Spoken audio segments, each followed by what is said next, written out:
Hello, and welcome to the Ideas by Mike podcast with your host, Mike Milligan. I'm Wendy McConnell. Hey, Mike, how you doing? I'm great, Wendy. It's full on spring now. Yes. Now here we are, and it's actually amazing to be past the shortened days of winter and to be looking forward to what's coming up this summer. And we have a lot that's happening at Ideas by Mike right now. But Wendy, I'm excited to bring Christina Hill on the podcast today. Christina, welcome to the Ideas by Mike podcast. I'd love for you, Christina, to kind of share in your own words a little bit about yourself for the listeners to get to know you. Okay, great. I'm Christina Hill. I am the client service specialist. I work directly with Fidelity and American funds in collaboration with our investment partner, Advisory Alpha, to service clients and their accounts from opening to investment and everything in between. And our listeners will remember Advisory Alpha because back on episode 13, Steve Osternick joined us. He was the chief investment. He is the chief investment officer at Advisory Alpha. He came on to talk about the investment part of the one-of-a-kind financial plan. And we had some engaging conversation about tools that can be used, performance. And so Advisory Alpha is a key partner with what we do. And so your work in helping our clients is instrumental there. On a personal side, one of the most interesting things about you, Christina, is that you're a mom of 6. Talk about what that's like on like the day-to-day life being with 6 really young adults. Yes, they are ages 16 to 26. All girls. 3 of them are biological, 3 of them are bonus, and they're all amazing women. They are awesome. But the 4 that live with me, they're the ones that make my house chaos, but I thrive in chaos. So that works out really well for me. And my husband is wildly tolerant of that chaos. And so we managed to make this household run pretty well overall. Frank is an angel living on earth. If we must say the truth, right? He's an avid lover of cigars and fine whiskeys, right? Yes, for sure. He loves bourbon, tinkering with watches, stuff like that. One of the things I know he also loves to do, and this is kind of an interesting part of you, is that he loves hearing you sing, and you love anything karaoke, correct? That is correct. That started when I was 18 years old and hasn't stopped since. Right. And so when you go into a karaoke bar or an experience like that, what are some of your favorite songs to sing? Well, that's evolved over the years. There was definitely a time when I first started out that country music was the go-to. I would always sing country songs, whatever was popular at the time. So things like the Chicks or Jody Messina or whatever, like those kinds of songs.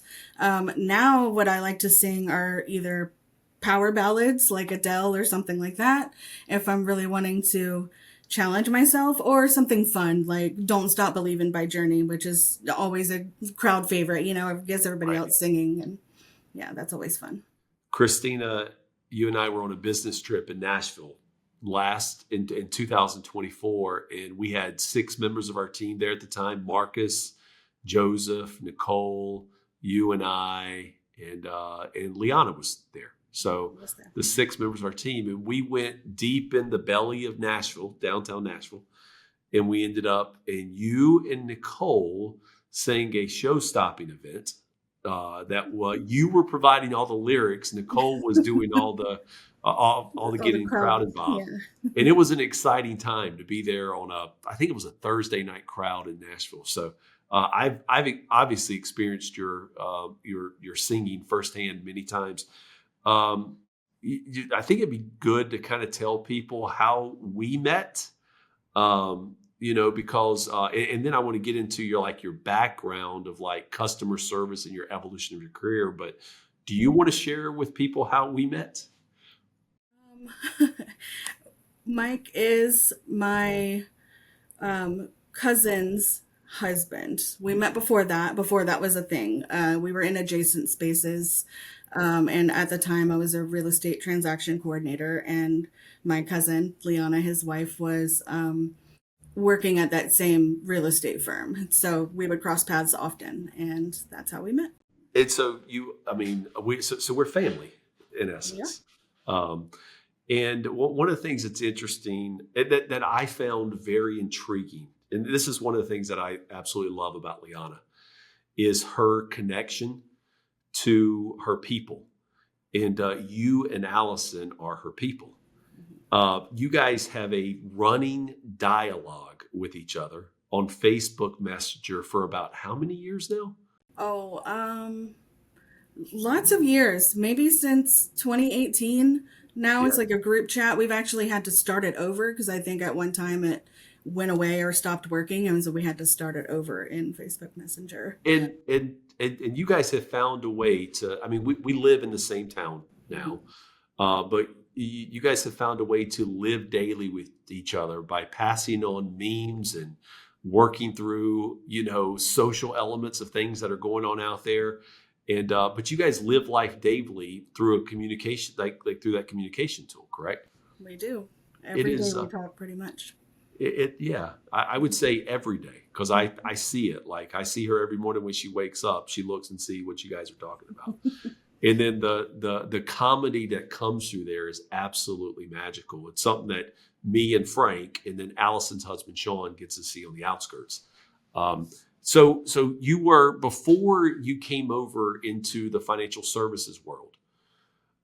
You were a real estate transaction coordinator, but what else have you done in your career journey before now? Before transaction coordination for real estate, I was a restaurant manager. Before that, I was food service in general. So I've worked at a bakery and helped run that. I have obviously waited tables, and worked at like what are called fast casual places, like something like Little Caesars, where it's a quick meal, or Subway, which is a down the line restaurant.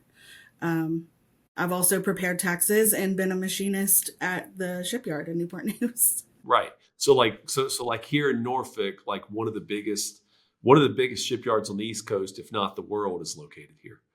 And so I mean, you've literally tinkered professionally with food, with like nuclear subs, Yes. right? With helping people get into the American dream that there's home.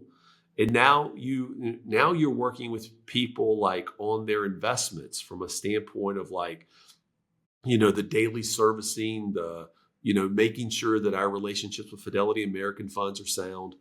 What have you learned over the last year and a half about people and their money? Almost all of those positions that I've held throughout the years are client centric. They are all client facing, where you have to talk to people from all walks of life. You have to learn about people and understand them to know how to service them. And that is the same in this position as a client service specialist. The difference here is that it feels less performative. When I connect with a client through, this particular channel, it feels a lot more like I'm getting to know them, and I end up making a friend by the end of that call, because servicing people around their financial assets is not, I don't want to just say more important. It is more important. But there's just a lot more at stake than like whether or not they like the way their steak is cooked. It's a lot more to it.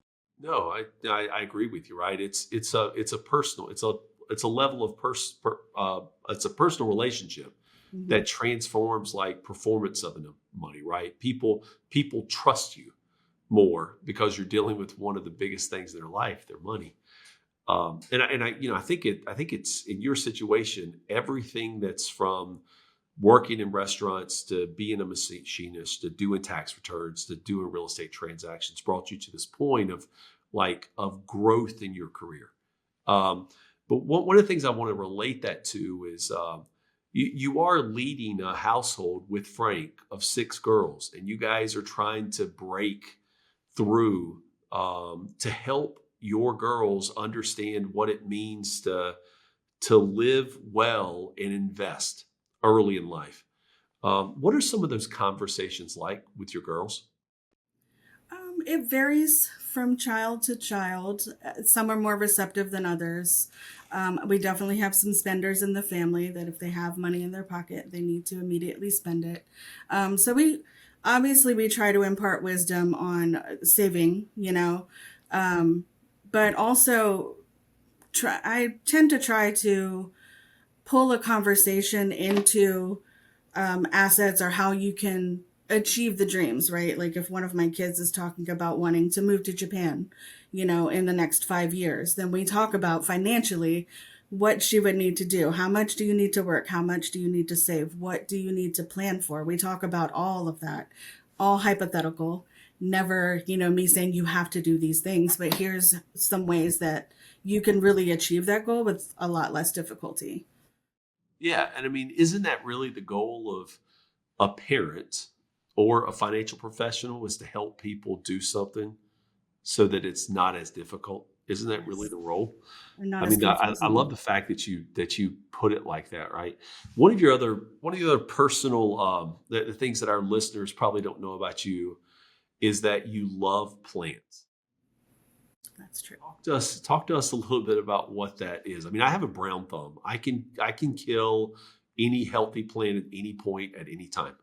But what is it? What is like working with plants mean to you? Because you guys are not only doing it in your house, but you're also doing outside with a bigger than average garden. I guess for a city dweller. Yeah.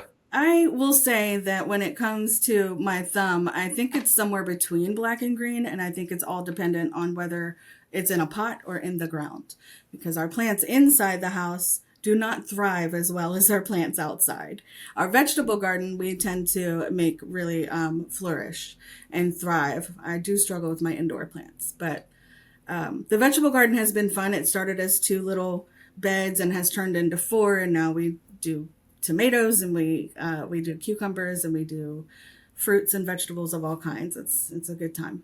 When you say we, who is we? It's only Frank and myself, my husband and Oh, myself. Yeah, the children don't really get involved in it. oh, right. So like it's not you doing it or him doing it. You guys are actually out doing it together. We are doing it Oh, it's a together. team. It's Oh, I never like that. just one of us. Yeah.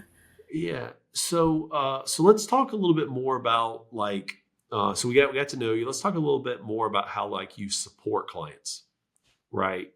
Um, so can you walk through like what if somebody says, "Hey, I want to now implement the one of a kind financial plan with you guys that we build for them." What does onboarding and support look like for them? Um, Generally, from the beginning, I like to meet them and talk to them either on the phone or via Zoom call to kind of get a feel for what they're really hoping to achieve. They've had several meetings with Mike by this time, but I want to get a feel for them myself and understand how best to service them. So if some people are no nonsense and very businesslike, others are more friendly and personable, and they want to feel more connected than feeling like it's just a transaction.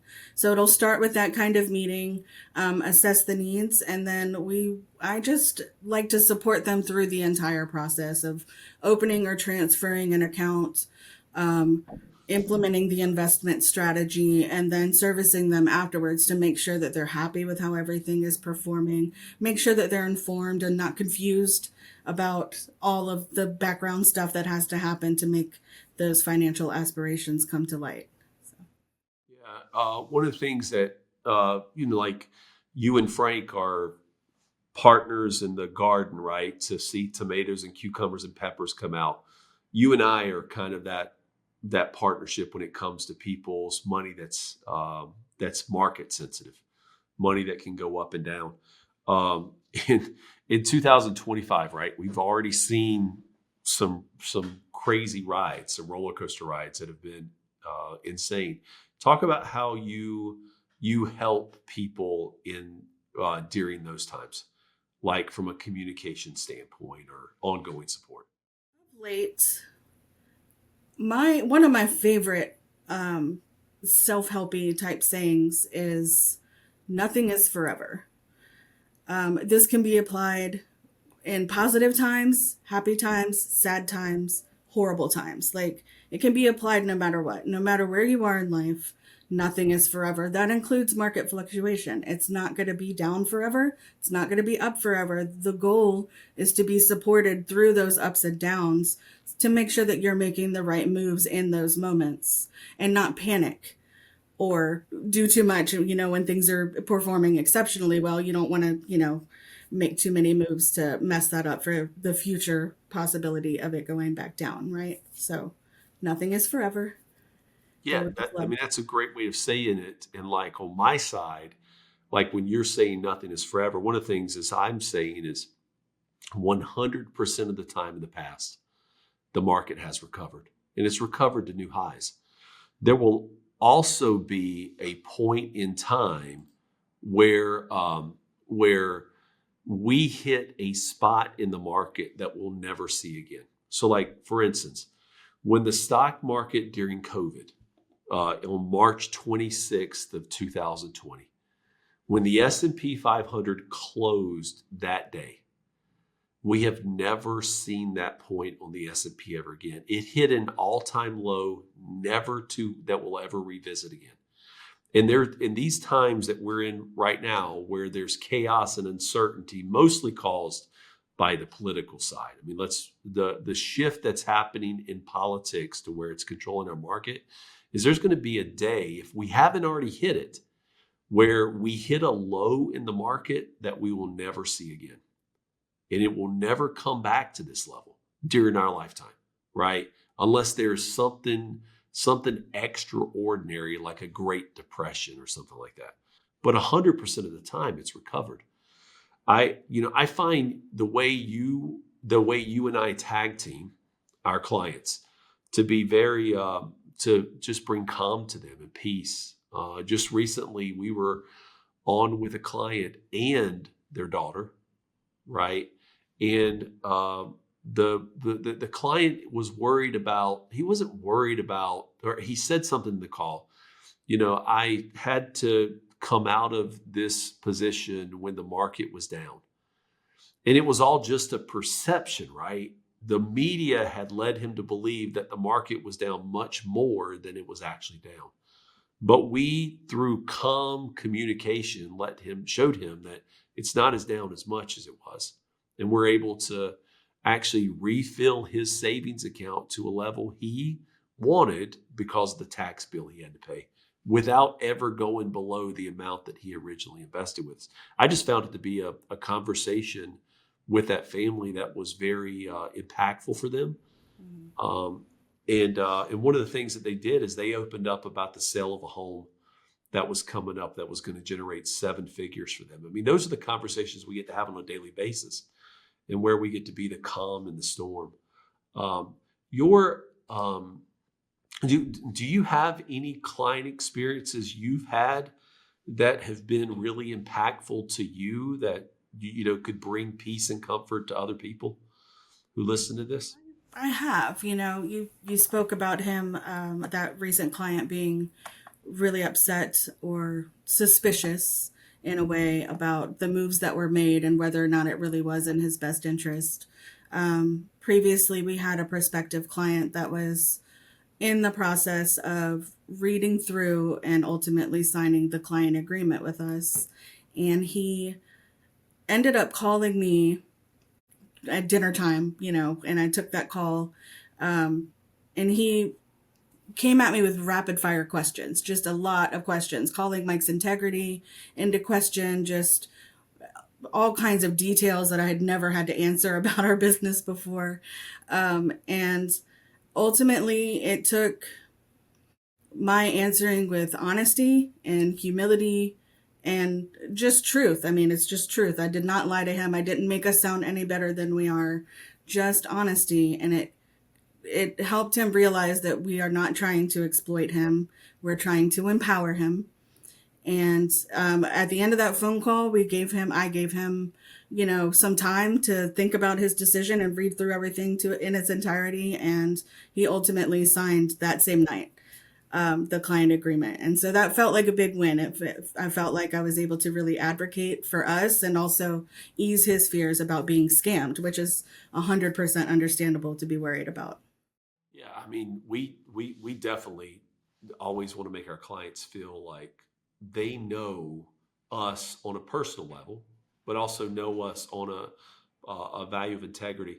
One of the things, and Christina, I know that client you're talking about. He and I have had multiple calls, and he was making a major decision to go from a firm that was significantly better, not better, bigger, significantly bigger than us, and coming into a firm like ours where he knew he was still not the biggest fish in our pond, but knew that he was going to get the level of detail that he wanted because he wanted the one of a kind financial plan, understanding that taxes are the biggest expense you ever have.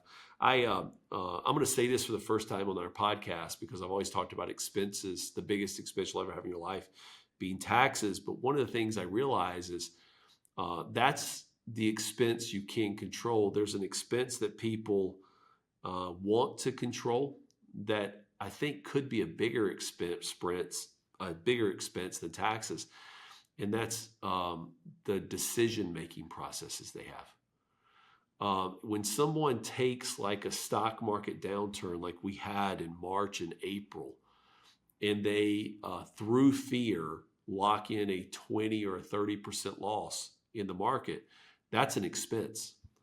And not having a clear and confident team behind them to help them bring comfort and bring guidance, to bring your personality, my personality to the table is that could be a bigger expense than even taxes long term.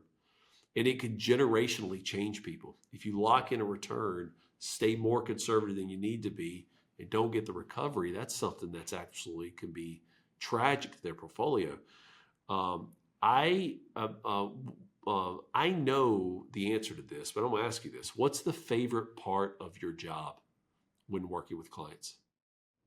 My favorite part of my job is, and we've talked about this on this podcast already, my favorite job is connecting, or part of the job is connecting with the clients, connecting with them in an authentic way that doesn't feel forced.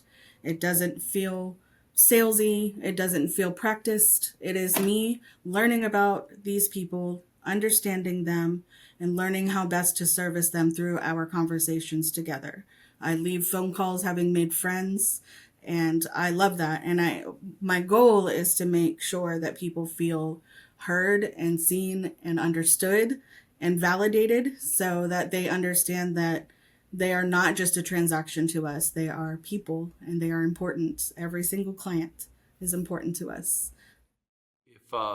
If Christina, I mean, that's a fantastic answer. And that's one of the things that is like the theme of this podcast with you is that you are a calming voice in a part of our business that is really the most tumultuous.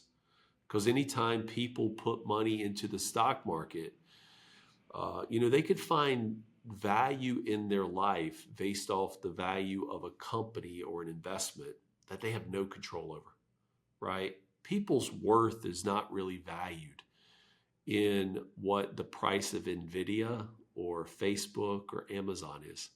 People are valued. The value of people is when the true value is when they're heard, they're listened to, and they know they have got people on their side who know exactly what their life goals are. We purposely say all the time that people are one of a kind, right?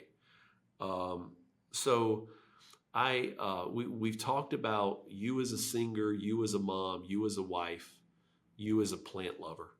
We've talked about your role in our business with Advisory Alpha and helping people with clients.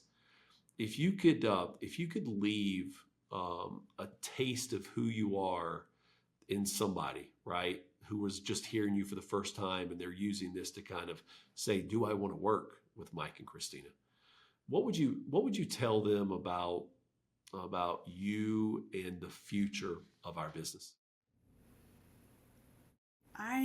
If somebody's thinking about coming on with us as a client, I think what I would want people to understand is kind of what I've already spoken to, that in this space, they are not a transaction. Right.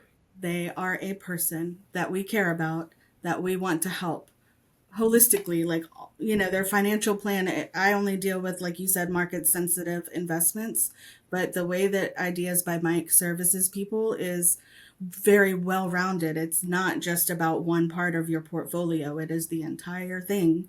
And we tailor that to every single person and what their aspirations are. So if what you want is hands-on, personalized service and a tailored financial plan, then this is the place that you want to be. Yeah. And if you ever want to hear Christina sing, we will get you her travel schedule on a major cruise line very soon. And I will tell you, her singing a power ballad is worth it for all you guys. So, I mean, if you want to get in touch with us, if you want to experience what we've talked about, this tag team effort on the market sensitive side, the money at risk, if you're not finding value in your investment manager, because there's a lot of investment managers out there who don't want to deal with things like taxes, retirement income planning, long-term care, legacy. See, we'll deal with those 4 plus the investments. But Christina is our go-to. She's our expert on the side of dealing with client services, onboarding, and being your friend, as she mentioned. Connect with us at ideasbymike.com. There's a lot of other ways you can connect with us too on Instagram, Ideas by Mike, YouTube at Ideas by Mike. And when you reach out to talk to us, when we onboard you, Christina will be right there. Not only from the point of being your friend, she will listen to you and she will help you feel at ease in the good times and the bad times. So Wendy, Christina is another one of the jewels of Ideas by Mike. And as we continue to show the strength of our team, Christina Hill is one of the best in the business for us. Well, it sounds to me like you have a tiara filled with jewels. Oh. And we're going to have to just maybe work on that theme a little bit because you've got so many and the tiara is getting bigger and bigger and bigger. Heavy, no doubt. It is. All right. Thank you so much to both of you. And thank you for listening today. Please like, follow, and share this podcast with your friends. Until next time, I'm Wendy McConnell. Thank you for tuning in to Ideas by Mike, the podcast, the show where ideas turn into money. If you enjoyed today's episode, make sure to click the follow button to stay up to date on future releases. For additional information on becoming a part of the Ideas by Mike community, check out our website at ideasbymike.com. Don't forget to take a look at the show notes. And for more financial insights, subscribe to the Ideas by Mike YouTube channel or visit the website to find one of the upcoming webinars. Also, connect on Instagram or Facebook at Ideas by Mike. Ideas by Mike is an LLC headquarters in Virginia with offices in 42 cities. The company owns an insurance agency registered in all states directly or through affiliate companies. Mike is an investment advisor representative with JB Wealth Advisors. Any financial planning information shared on the show should not be construed as financial advice for you personally. For your one-page financial plan, please reach out to Ideas by Mike through the website. The information covered and posted represents the views and opinions of the guest and does not necessarily represent the views or opinions of Ideas by Mike. The content has been made available for informational and educational purposes only. The content is not intended to be a substitute for professional investment advice. Any financial planning information shared on the show should not be construed as financial advice for you personally. For your one-page financial plan, please reach out to Ideas by Mike through the website.